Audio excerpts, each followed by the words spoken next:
நிதி திட்டமிடல் மற்றும் பொருளாதார அபிவிருத்தி அமைச்சின் மாவட்ட அபிவிருத்தி நிகழ்ச்சி திட்டத்தின் கீழ் இந்த செயற்பாடு முன்னெடுக்கப்படுகிறது. கிளிநொச்சி பச்சிலைப்பள்ளி பிரதேச செயலகத்துக்குட்பட்ட பருத்தி நகர் மீனவ சங்கத்தினருக்கு தலா 10 லட்சம் பெறுமதியான 2 படகுகளும் வெளியிணைப்பு இயந்திரங்களும் வழங்கி வைக்கப்பட்டன. எல்லோருக்கும் தெரியும், நிதி திரும்பி போன பிறகுதான் நிதி திரும்பி போனாட்டு நியூஸ் வரும்.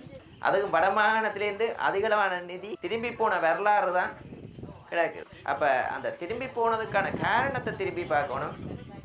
அரச உத்தியோகத்தர்களை சிறப்பாக வேலை செய்ய அரசியல்வாதிகள் முன்னைய காலத்தில் விடாததன் காரணமாகத்தான் அந்த நிதிகள் அனைத்தும் திரும்பி போயிருக்கிறதாக நாங்கள் நினைக்கின்றோம். 6 மாதங்களில் நிதியை திரும்பி செல்லாத வகையில் திறம்பட சேவை ஆற்றியிருக்கிறார்கள் என்றால் முன்னைய காலத்தில் அந்த நிதிகளில் அரசியல் தலையீடு இருந்ததன் காரணமாகத்தான் திரும்பி சென்றதாக நாங்கள் நினைக்கின்றோம். எங்களை நம்புகிறீர்கள் இல்லையோ, அன்ற தொடர கூடுதலாக நம்புறீங்க. நீங்க மட்டுமில்லை, உலக நாடும் நம்புது. இந்த வருடம் வீட்டு திட்டத்துக்கு போனாங்க, வீட்டு திட்டம் கொடுக்க பார்த்தாங்க, 3 மாதத்துல வீட்டை கட்டி முடிச்சிட்டாங்க. இரண்டு அரசாங்கம் துரிதமாக காசை விடுவிச்சது. பலருக்கு சஜித்திர வீட்டு திட்டம் பெற்றிருப்பினும் சிலாக்கள் இன்னும் அதுக்கு நிதி கொடுக்க இல்லை.